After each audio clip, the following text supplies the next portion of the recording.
Well, welcome again to another session of the 18th Annual Transforming the Teaching and Learning Environment Virtual Conference. I'm Bob Hales. I'm your moderator. We have with us, well, let me backtrack.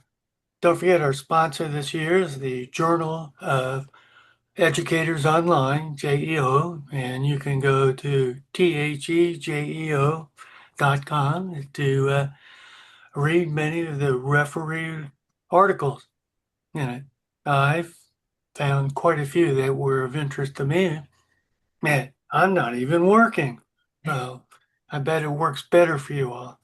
We have with us Jennifer Zauer, who's the Senior Director of Learning Solutions and Experience Design at the University of Arizona Global Campus, as are the other two.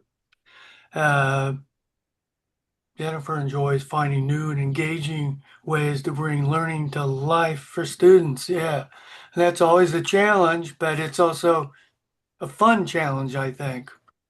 We Yeah, also I always have, say I could like yeah, make it like a t-shirt slogan, right? Like bringing learning to life.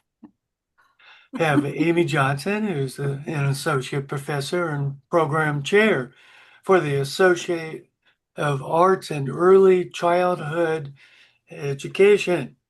Uh, She's been in education since 1999. She started when she was like 8 years old and really is passionate about building relationships with faculty and students and thinks it's most meaningful when it includes connection and laughter. Uh, and we have Allison Reef, who's professor and the associate dean of the Division of Education Professions. And your early career was as an elementary and preschool teacher, which probably helps dealing with faculty, right? It certainly does. All Yeah. people. My master's is in counseling. And I said it always came in handy working with faculty. Um, they're going to talk about advancing course design, a feed forward approach to faculty collaboration. So let me turn it over to the three of you. Well, perfect. Thank you so much. Hopefully we will be able to pull in as many fun little jokes into our presentation as in our introduction. But let me go ahead and get my screen to share so we can dig in this morning. Oh, that's not what everybody wants to see. All right, here we go. And we're going to actually, I'm going to leave it on this view for just a minute because we're going to toggle for a second and then I'll get out of this not so pretty slideshow view. But again, welcome. Thank you so much for taking time to join myself, Allie, and Amy this morning as we share about advancing course design, a feed forward approach to faculty collaboration. Um, as you heard from Bob, Allie, Amy, and I all work at University of Arizona Global Campus, and you might be thinking, well, this is an interesting trio to present together, an associate dean, a program chair, and a director of learning solutions. But I think it's one of the things that really sets UAGC apart is just the collaboration across roles and across teams to really ensure that we are creating courses that are supporting the needs of all of our learners. So we're excited to have you here today. And we wanted to get started by gathering some thoughts from you all, hearing a little bit about you. So you can either, let me actually, I can probably, I think, in this view, drop this in the chat too, in case it's helpful. You can either scan that QR code or go to the link I just dropped in the chat, and I'm going to jump over to this AHA slide, which is where that link will take you or that QR code. And we just want to hear from you. When you hear that word feedback, what comes to mind?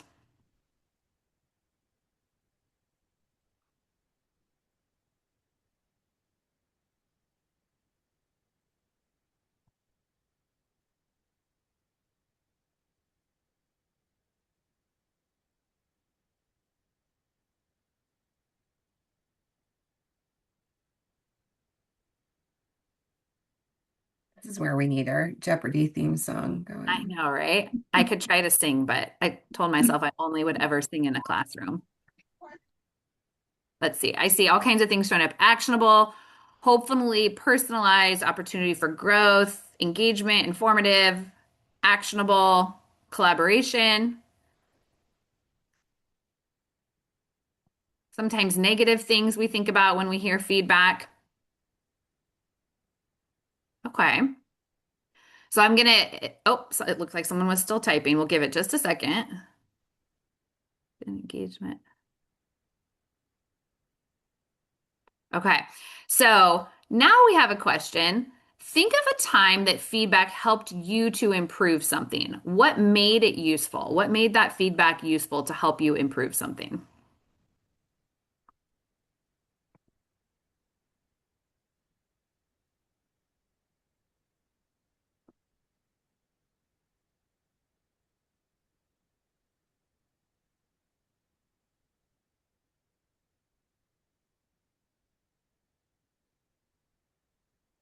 It was specific, actionable, and thoughtful.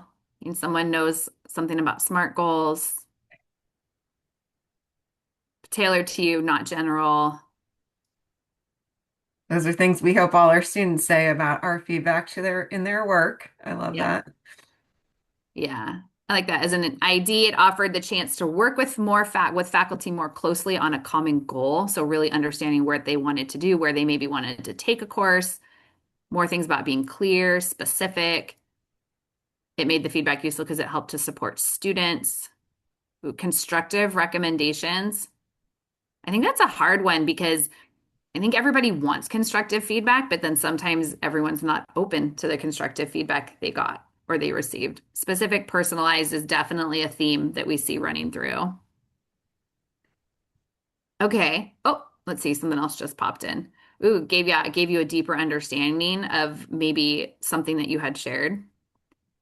And then last question, right? Oftentimes when we get feedback, it tells us what worked or what didn't work after the project or task is complete. But what could be a more effective approach, right, than getting that information afterwards? What would it tell?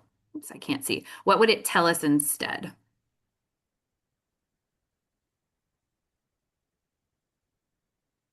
We kind of think about feedback as like this post-mortem after the fact.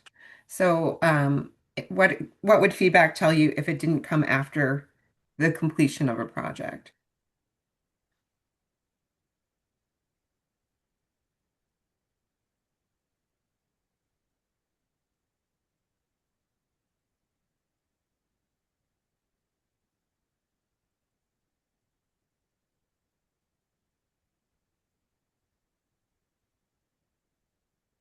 I love this meeting. I'm seeing a lot of things about like sharing it along the way or a part of a process versus like Allie's, mentioned post-mortem, like you did this, now tell me, or give me information afterwards, a hint or a push in the right direction.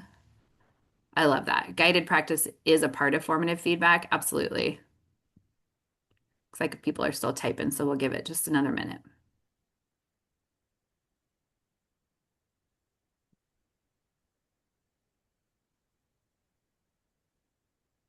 All right, let's jump back here and let me put this in a better view now. And Jen, while you're doing that, if people in attendance wouldn't mind putting in your role, because I can pick up on some different roles just by your responses. I'd love to know what you do, and if you'd like to share where you're coming from, that'd be great as well. So we can get an idea about who's joining us today for the live session. Perfect. So we wanted to set the stage a little bit about the information that we're going to share with all of you, and really where this whole idea for our presentation came from about this concept of feed forward, right? How do we take information and transition from what is this traditional approach, right? Where normally when we're seeking feedback, a lot of times it's happening after the fact, right? We send out surveys, we send out evaluations. Oh, you did this. Now let's share some feedback. There usually isn't a lot of proactive thinking that's going on when we are gathering feedback and information. it often creates those missed opportunities because by the time we know what didn't work, the chance to fix it has already passed. And that came through in what several of you were sharing, were like, it's formative, it's guided, it should be happening along the way. And when we wait to use that traditional approach of doing something and at the end gathering feedback, it really can contribute to those spaces of mistrust where people feel like all these decisions were made without me and I didn't have a voice and I didn't have a say along the way in the process. So we about 15 months ago, went through a process here at the institution where we were really seeking to look at how did we want to move forward with helping to support course development? What did we want that to look like? What were our pain points? What were our challenges? And we had used this traditional approach along the way, right? We had collected a lot of post-mortem feedback, like, congratulations, you just finished a course development. Now tell us how your experience was. And what we discovered from that was that wasn't actually giving us information about what people really wanted and how we could take that information to inform a proposal for what we wanted course development support to look like as we moved forward. So instead of using this traditional approach that we had historically used and that so many institutions use in terms of gathering feedback, which is let me send you a survey after we've created a project, we shifted to trying a more proactive, more faculty-centered approach to gathering that feedback and really wanting to understand what faculty want the experience to be like when they're going through course development. How do we hear about what you're looking for before we make decisions about what that support model is going to be? We're like, wanted to know, generally speaking, what's working well for you? Where are you feeling challenged? What could help to make this process smoother? How do we get this information up front so that together we could co-create what a new course development support model looks like moving forward? And so what we're going to do today is we're going to share with you through this presentation what we learned from trying this feed forward approach. What information did we gather? And then because of that information, how did we use it to inform and determine the way that we were going to approach and support course development moving forward? So one of the things, let me go back a little bit about why we really wanted to make this shift, right? Because we knew that getting early feedback was going to help us, that we could use that information to change maybe what historical timelines had been or what historical roles had been between instructional designers or our media teams, or how do we make sure that we're allocating the right resources behind every course that we're looking to support. Getting this information up front helped us to also be able to really better project manage versus finding out after the fact and then trying to react versus proactively addressing those needs. Getting that information up front too, helping us to how do we prevent later frustration, right? We were kind of in a cycle where faculty would provide feedback after they had completed a course development, but then they were usually just focused on what didn't go well or what they were frustrated about or unhappy about versus thinking about it through what do I want the possibilities to be or what do I want this support to look like?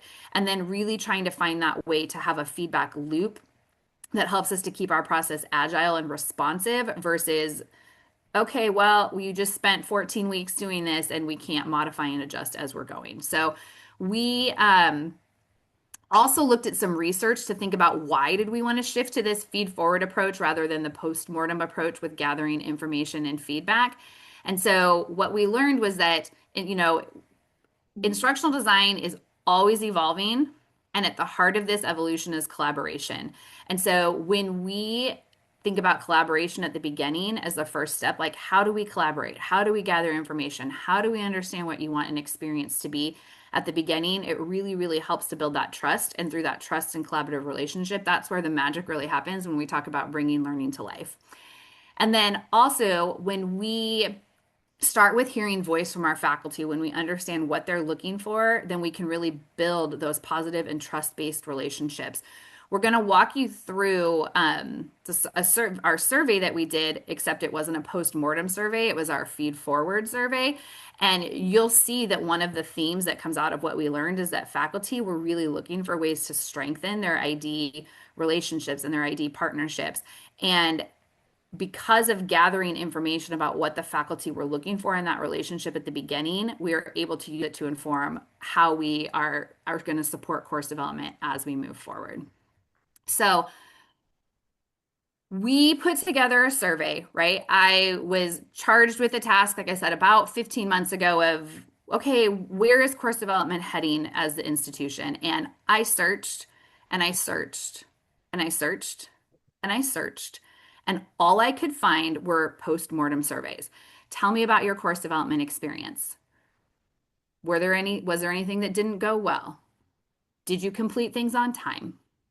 Were you happy with your media, right? Very general, very postmortem. And I could not find a survey that was like, tell me what you want, right? What are you looking for from an instructional designer? What types of things are you hoping they can help to support you with? Which of these things that are related to course development do you feel the most confident with versus the least confident with? I couldn't find anything that would give me that type of information. So I did what most of us do when we can't find what we want and went to the drawing board on creating a survey. So I sought and designed a survey and we actually ended up creating two. One that was to capture the faculty voice, and then one that was to capture the voice of our associate deans, because at our institution, our associate deans play a close role with our academic catalogs and knowing our course offerings and providing guidance and insight there. But I knew that what faculty were going to want for a course development experience was probably going to look different than what associate deans would look for, which makes sense, right? They're coming at it from different lenses. One's coming at it from their faculty lens, one's coming at it from an administrative academic lens. And so we ended up creating two surveys, a faculty survey and associate dean survey that was focused on not post-mortem, but rather understanding how you want to approach course development and what you're looking for to do so. And some of the questions were very general that could have had nothing to do with any experience, particularly at UAGC. I think by default, faculty drew upon their experiences, but some were just like, and you'll see we're going to run through some of them, like, tell me what you think an instructional designer's role is, right? Really, really broad. Two questions about trying to understand what faculty were looking for as it related to timelines and other things. So we're excited to share what we found from this survey. What did we learn? And then how that has informed the steps that we're currently taking. So Amy's going to run us through some of the information related to our faculty survey, but you can see we kind of bucketed it in these different categories of course development experience, instructional designer collaboration, media use and support, workflow and time management, data use and processes, and then also future development suggestions. So with that, Amy, I'm going to toss it to you. All right. So when we asked faculty what was working well with course development, a few consistent themes stood out. Faculty appreciated having clearer expectations for guidelines, as well as finishing revisions more smoothly. And they appreciated having time to brainstorm new ideas for content and media, and strong support and collaboration from the development team. Overall, they felt the revised courses had a much improved look and feel. They were then asked about the challenges with course development. Timelines were discussed in terms of being too short or too long, which makes me laugh. Timelines are too short, timelines are too long. They also discussed the challenge of creating a course while you're trying to meet the other demands of your workload, or involving multiple elements happening at the same time. Lack of support with ideation from the instructional design and media team was also noted. Feedback included concerns about workflow and schedule not always being followed, as well as faculty decision-making and changes to content. The process was described overall as having a project management heavy feel. When asked what would help them overcome these challenges, faculty pointed to more time in the development timeline, a shift to an in-house design team rather than a vendor-supported team, and support teams with deeper instructional design and media experience. They also noted that earlier access to resources, a review of the current process, and more balanced workloads during revisions would make the experience smoother. According to the survey, faculty felt most confident creating weekly learning objectives, utilizing backwards design, writing clear instructions for discussions and assignments, mapping outcomes to learning activities, and scaffolding content for mastery. And they rated themselves as least comfortable with understanding whether materials are accessible, features and functionality of Canvas, identifying resources, and incorporating choice into the classroom. When faculty were asked, as you understand it, what is the role of the ID when working with a faculty member?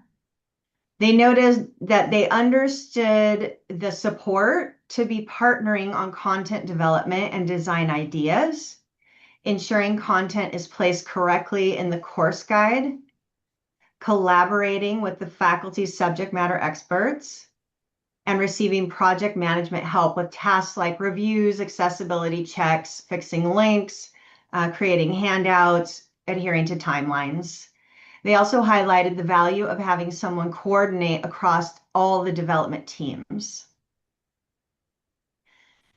Faculty continued that they thought the role of the ID sometimes included responsibilities like developing course content, such as outcomes, discussions, assignments, and rubrics, and ensuring the course guide is completed accurately. They also saw the ID as leading the development process and helping provide the overall vision for the course.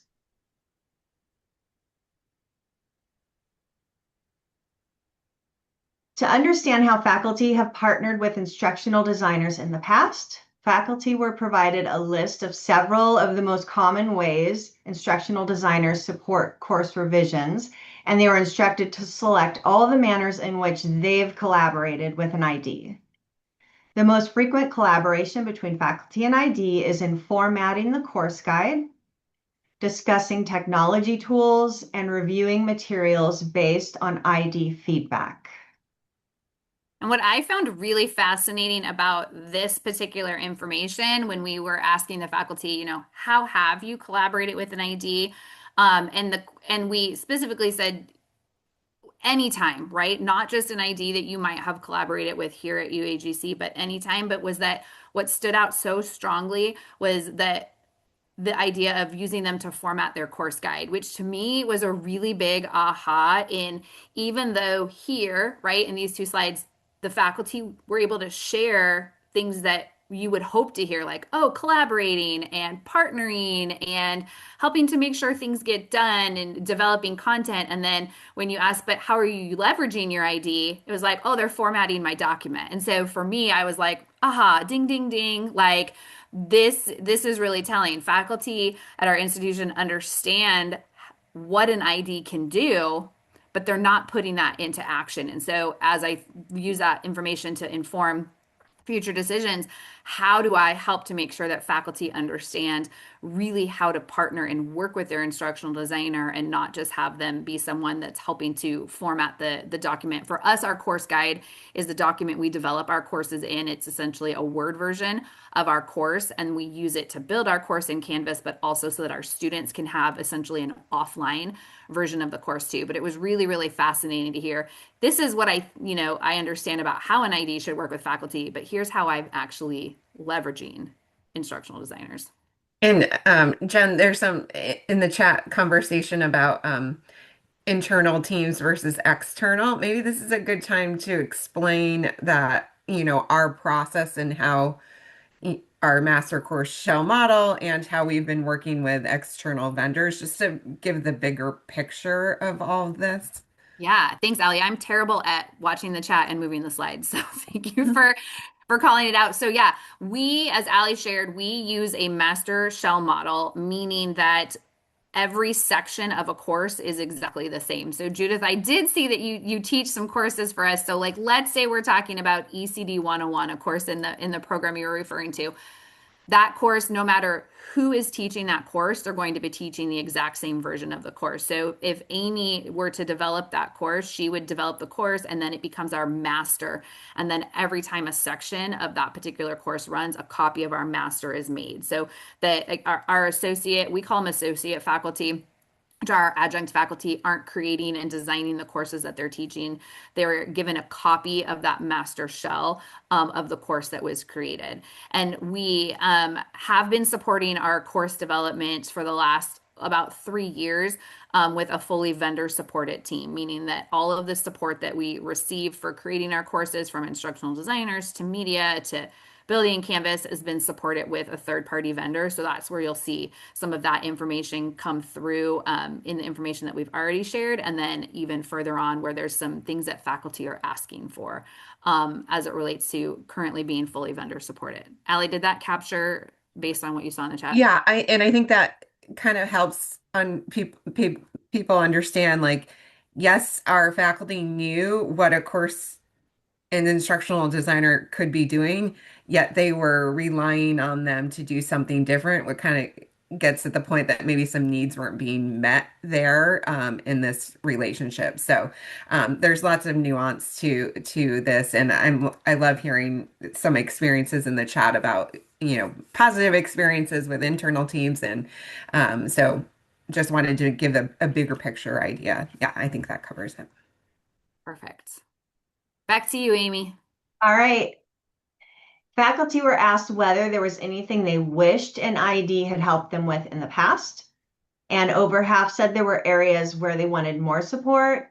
And the others said they received what they need or they had not worked with an IED at our college.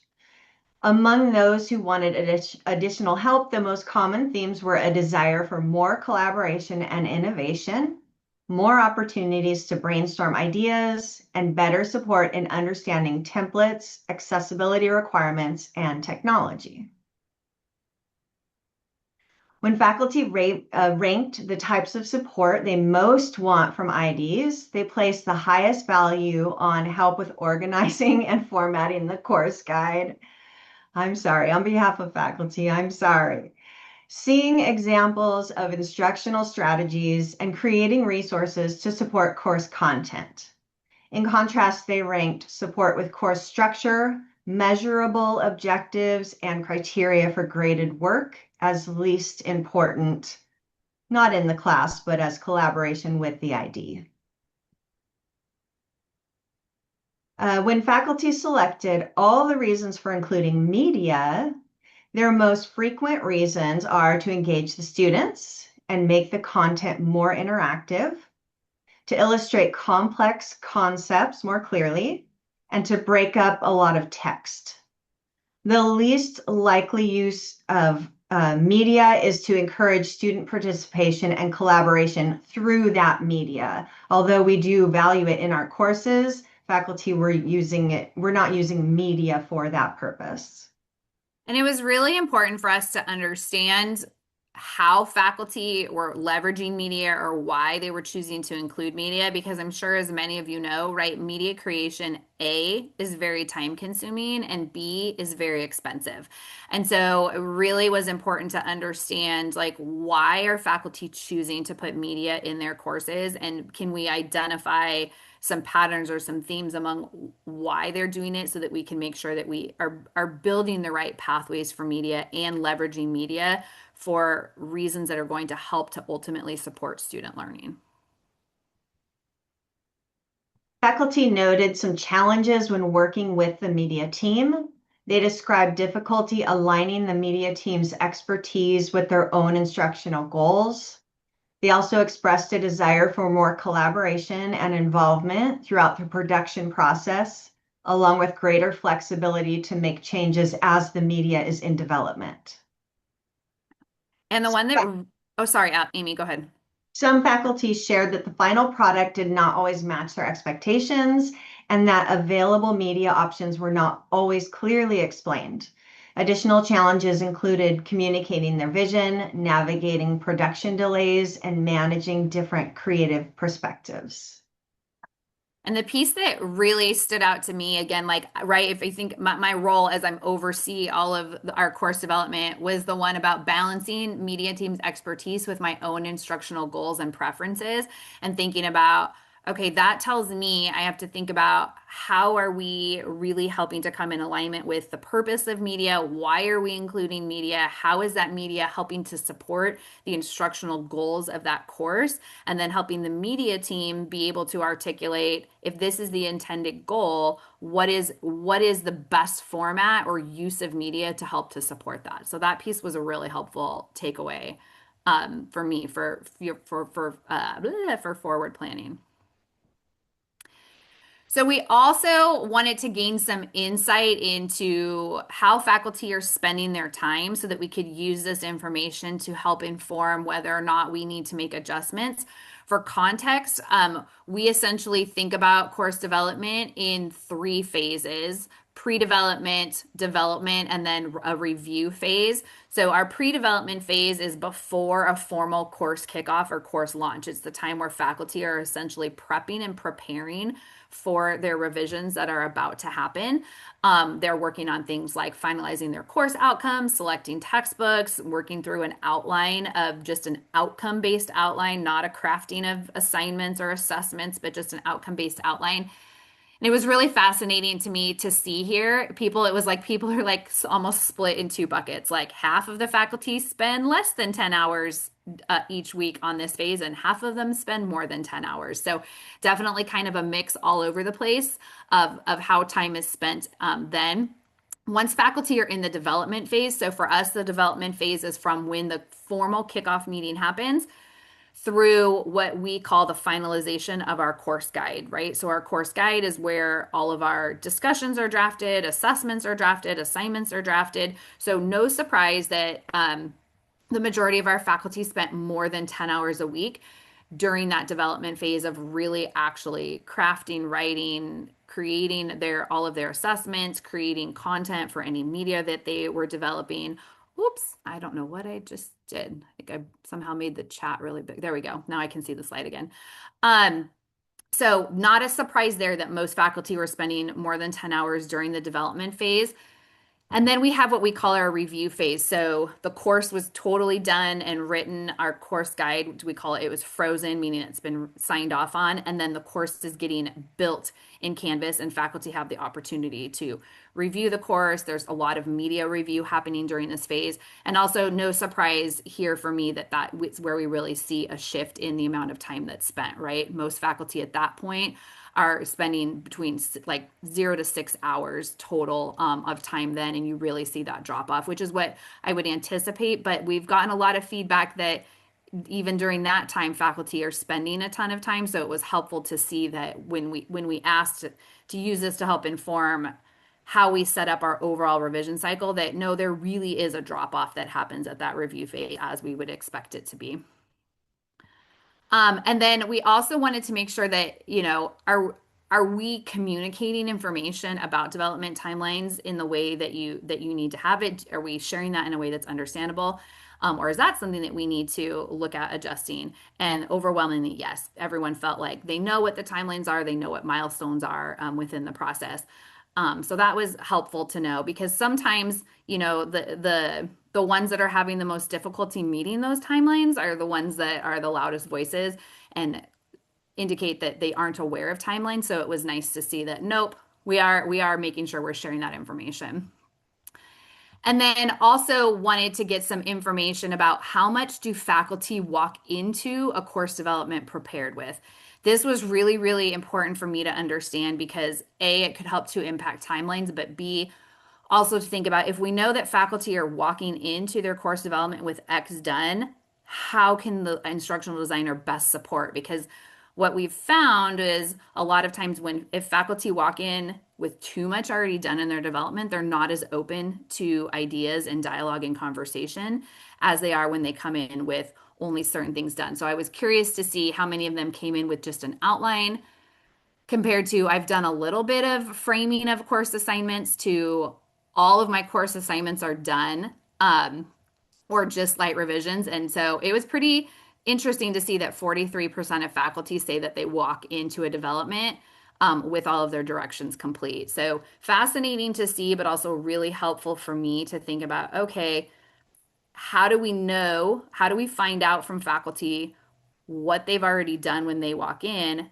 And how do we say, if you're coming in with X done, this is how the instructional designer can help to support? Or do we need to have a larger conversation with the faculty body about what they should come to a course development with?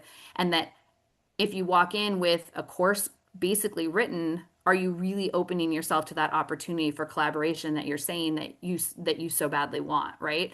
So it was really interesting here to have this information to be able to have some deeper conversation as it relates to that.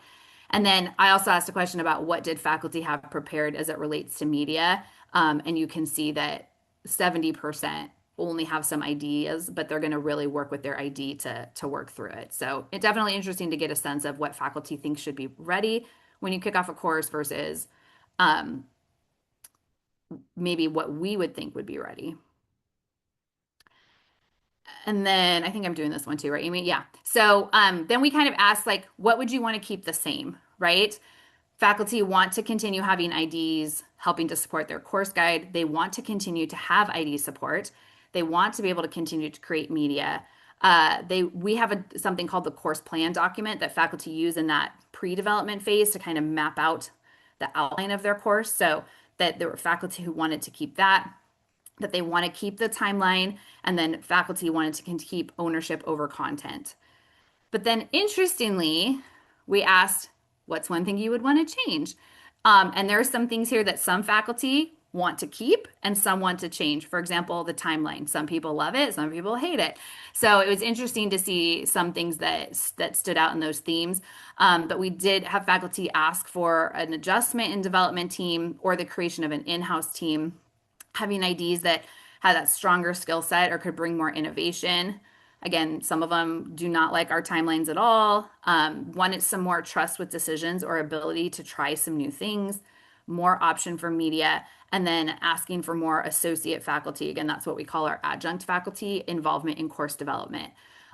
Primarily, about like 85% of our courses are developed by full-time faculty, and about 15% are developed by adjunct or associate faculty that we put on a contract to help to support a revision. It can either be because one of our full-time faculty already has other commitments and can't support a course at that time, or because we need someone with a specific subject matter expertise that we need to bring in. So with that, really just kind of some of the themes that we saw from the faculty feedback were finding out what were some of our strengths, right? What were some of those challenges and opportunities for improvement? Being able to see these was real helpful to say, here are things that we want to maintain versus here are things that we need to think about. How could this look differently moving forward? And then understanding what the priorities of our faculty were for getting additional support so that we could use that to inform decisions about support models moving forward. I'm just trying to get a pulse check on time. I think, should we skip past here, Allie, and jump into Associate Dean? Yeah, and I'll try to go through it fast so that we can have some time at the end if we have questions or want to have a conversation. And the AD part of the survey isn't as in-depth as the faculty piece, so we shouldn't take as long. The response rate for this for ADs, we had 4 ADs respond. There was a lot of transition going on at this time, so we would have liked to hear more, but I think what we have is pretty representative of ADs in general. So when we asked what was working well, the ADs responded that they really appreciate the organized system with everything being housed in one place. It was easy to find.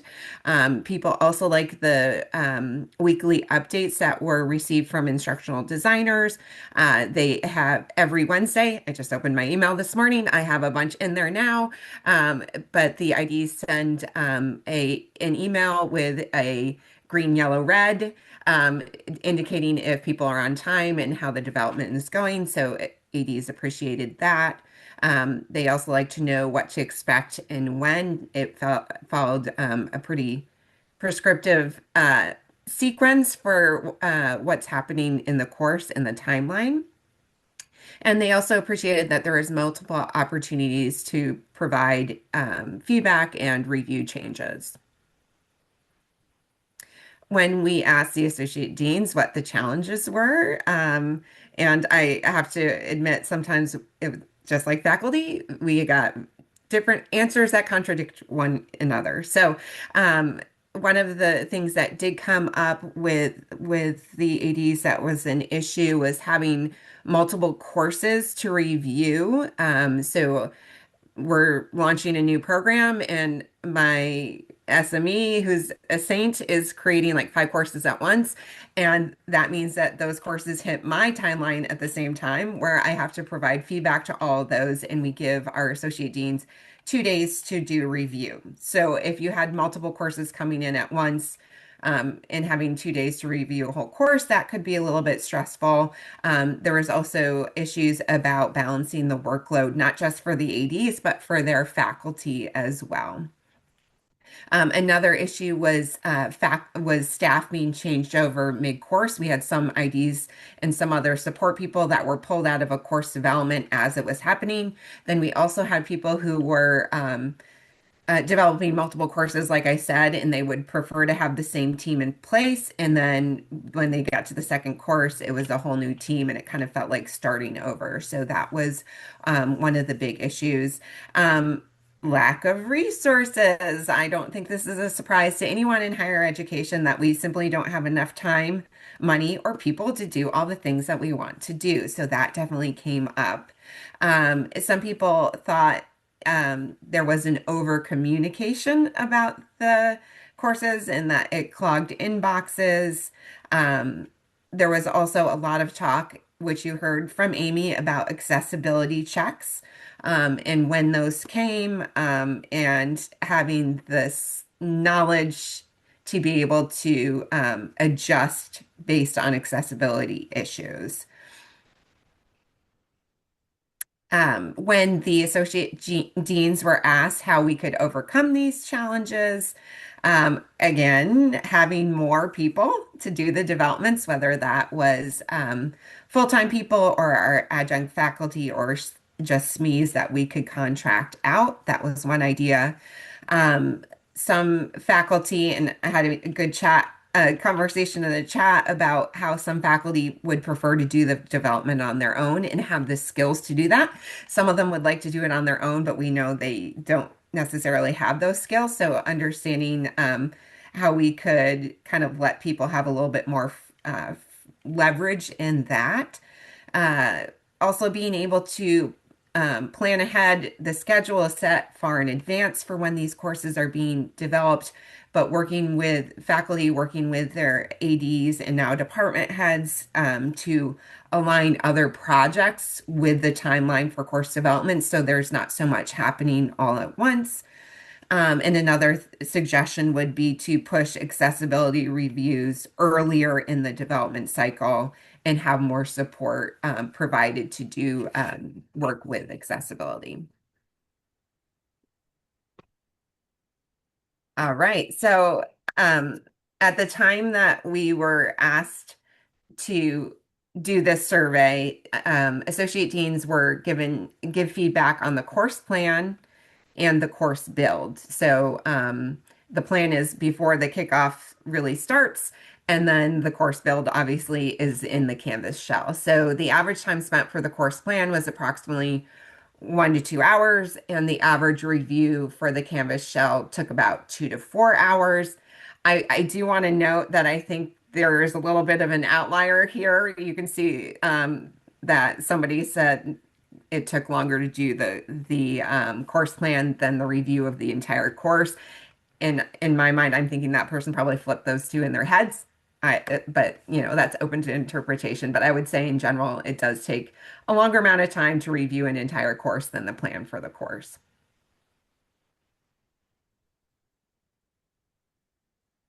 All right, so when ADs were asked to rank how they spent their time during the review of the course plan, I'll talk about just the top four of these. The most time was spent looking at unique or different issues within a course that would be different from a standard course. So anything that would put a course at risk to not meet their deadlines.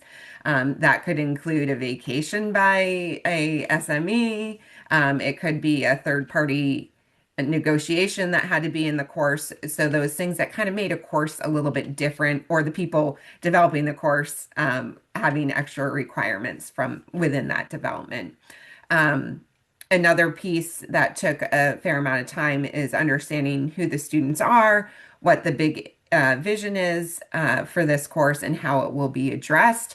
Associate deans typically aren't, in there developing weekly content, but they know how courses fit in programs and how programs fit in our institution. So that is a unique lens for them. They also spend a lot of time looking at the learning tasks for each week, the course outline, where it talks about what the students will do each week and how much of that time, as well as grading percentages. And then a final piece was ideas for videos and interactives. At this time, it's just within the plan. It wasn't the actual interactives or the videos themselves, but it was what they were hoping to have for media within a course. Allie, there's some talk about ADs in the chat. Can you give us an idea how many courses are being developed at once under you? Do you have a ballpark?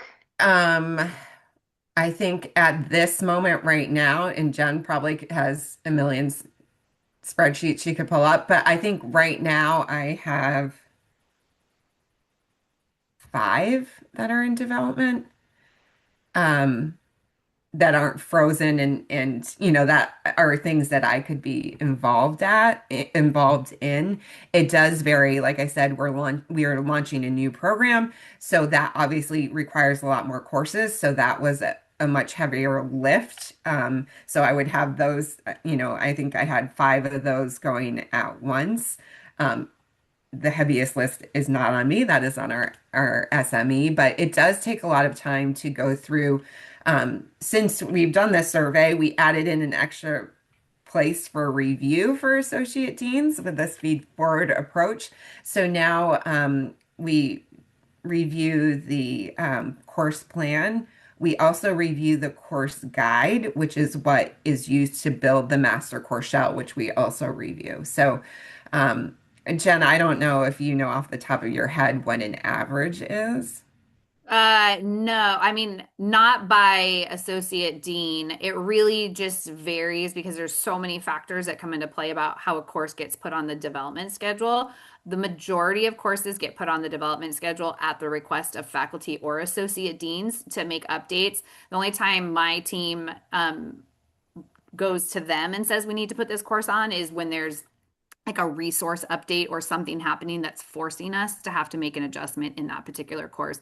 But at any given time, there's about 60 courses in some stage of development across the institution. Let me jump to the next one. So when our associate deans were asked what they would like to keep the same, they shared that they liked having those weekly updates. It's a great way to keep track of where a course is and anything that you need to be mindful of.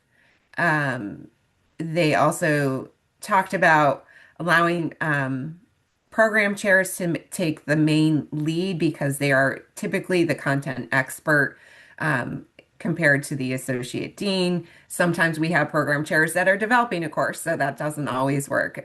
So it's kind of a dance when it's a full-time faculty member or an adjunct faculty member developing the course, then the program chair can be brought in to do some of those reviews. Or now we have department heads, which we didn't have at the time when this survey was done. So those are another extra layer. So trying to figure out kind of where everyone fits in the overall picture of doing these reviews and developments. And then also, I mentioned before that the associate deans are kind of responsible for the programming of their division. So we want to make sure that they have the knowledge and the ability to see how each course fits in each program and how those programs fit with our institutional offering. When they were asked what they would like to change, and one of the main points of feedback is they'd like program chairs to review courses, and then leaving it up to the autonomy of the program chairs to be able to decide what courses were going to be developed and when. seeking ways to allow autonomy for the courses to be developed. We want faculty to feel like the content is their property in a course, and seeking ways to kind of balance autonomy with overall picture of a course in a program. Um, One thing they'd like to change is the frequency of communication. Again, some people said they appreciated that communication. So we have people on both sides. And then I like to think of this as a speak now or forever hold your peace kind of question here. When the associate deans were asked if there were anything else they'd like to share, they said if they were allowed to dream big, that they would have no vendor support and an internal team that does all of these things, because everyone spoke extremely highly of our internal curriculum development team, which Jen runs and is absolutely fantastic. Another piece is accessibility, accessibility, accessibility. We can't say it enough. That caused a lot of friction points with faculty creating entire weeks or entire courses around certain elements that what then were determined when it went to accessibility to not be accessible to our students. Obviously, our faculty want everything to be accessible, but sometimes it was hard to then go back and then redo everything. So ways that we can have those accessibility checks come earlier and more people to support accessibility. And then again, just making sure we have a voice in the courses when, why, and how they're being developed. Again, this is just a review from all of the feedback that we had. I think I've talked through all these already. So if we want to skip ahead so that we have some time for conversation, that'd be great. Yeah. So wanted to just quickly share what we did once we had all of this information. So after getting all this info, then I wanted to further unpack, right? You can read data, but sometimes you still need more insight. So hosted faculty focus groups where I asked really pointed questions and was like, tell me more about this. Like, what do you mean by this? Unpack this for me, and gathered really, really valuable insight. Used all of that information from our survey as well as from faculty focus groups to prepare a report with proposed recommendations of a future structure for my department and team. Presented those to college leadership for feedback and approval. Got approval for a new plan. I'll share what that plan is in a minute. And while we were waiting for that approval, did some pilots with a few things to try some different pieces. Like Allie talked about with accessibility, we thought, all right, let's try embedding one of our accessibility experts in development. So played around with piloting some things based on the feedback we received while we waited for approval, and then received approval about 4 months ago to be able to really restructure my development team and to move away from being completely vendor supported to a hybrid approach of continuing to have vendor support, but also building an internal course development team to really target the feedback that we had. Well, not feedback, like the feedback we had to push ourselves forward and to be able to meet those needs and be responsive to the needs. So currently I'm engaged in that process of building my internal team, working to redefine structures and documents and expectations and models and timelines and all of those pieces, and are really, really excited for what's to come. So hopefully maybe next year at this conference we can share here's a new information based on being responsive to the information we had about what our faculty were looking for to support their development. So if you are interested, these QR codes will lead to the surveys that we sent out. Like I shared, please feel free to use or tweak or borrow because I couldn't find anything that was giving us the information that we were looking for. And that really, I think, brings us to the end. And we only have a few minutes for any questions, but we're happy to chat.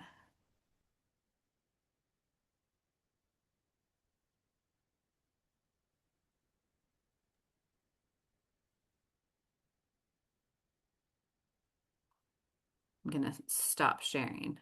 Hopefully everyone grabbed those links. And thanks for the participation in the Yeah. chat. Hi there. I got a question regarding faculty's own perceptions of themselves. In other words, did they ever come forward and say, there's a lot that I could be doing better, rather than kind of putting it back on the instructional designers? Just curious. No. But I love that question. It's interesting, Trey. We just had some leadership meetings the beginning of last week, with myself, course development vendor, Allie was there, a couple of our associate deans were there, and our deans. And these were some of the conversations that we were talking about with some of these like level set of expectations, really unpacking faculty role and responsibility as it relates to course development. Where are the places where we need to help faculty to understand, like, you aren't an expert in X, but let us help you. So it was really actually really, really exciting conversation last week, with leadership support and, obviously support from my team to talk about, like, how do we reframe and reset and level set for moving forward. Gotcha. This is Thank Dr. you. Vance. I love the question that he asked, because one of the things that we do, we're very focused on what's working in the course. We look at graduation rates, we look at submission assignment rates, we look at continuation rates. We're fascinated with the data. We're literally just driven by it. And so one of the things that we are entrusted with as a faculty is that we are responsible for looking at what's working and what's not working within the course. The course guide, the course syllabus, however you want to call it, the assignments. Why are those students are not submitting the assignments? What's happening? And let me share with you, the word rationale, all of us in academic, in the world of academia, we know what that means, but we discover at the graduate level course for the Masters of Educational Design and Technology, the students were struggling with that word. It was crazy in the instructions. And so most of them would just not do the assignment because they couldn't move beyond that. And so as faculty, we are responsible for looking at what's working, what's not working, what's stopping the students. We report that to our dean, and then together between the program leads and those meets, and we come together and we say, what do we need to do, and is it time to revise? And then we meet with we put it on the schedule, because everything has to be put on, on the make sure everybody that needs to be involved. There are 7 of us that we come together to evaluate. We do all this internally, and it's fantastic. After we redevelop the course, is about the next quarter, because it takes us those 3 months. We have 11 weeks in the quarter, and then we are in the process of development, and then the next quarter, then we present that. We roll it out. And it makes a big difference, because the faculty are the ones in the trenches. We know what's happening, what's working, what's not working. And then when we work with our IDs are phenomenal, because we come in ready to rock and roll. We let them know what we're thinking, and boy, together it is dynamic. It's a dynamic tool, a group of people that come together. We are able to share information. We work very close with our IDs. We love them, we respect them, and we want them to tell us and direct us and say, no, let me give you another idea, or have you thought about this or that? I just have to tell you, I love your presentation. It just gives me such, it validates all the hard work that we're doing behind the scenes, and now you're presenting it to us from that perspective. And thank you for those surveys. I think it's fantastic. Thank you. You're welcome. And I love what you shared, Margie. That's a piece that I know we're working on, that mutual respect part, right? Like the instructional designer trusting the subject matter expertise of the faculty, but the faculty trusting the instructional design expertise of their ID. And so that gives me so much hope and excitement for where we're headed. Thank you. By the top of the hour, and at least for me, and I think for Jennifer and Amy, it's lunchtime. Allison, you're gonna have to wait. Sorry. Yeah, I'll have breakfast. We'll start with that. Hey, I appreciate the three of you doing this. Obviously, it was very interesting and helpful. So, uh, I hope you guys have a good rest of the day.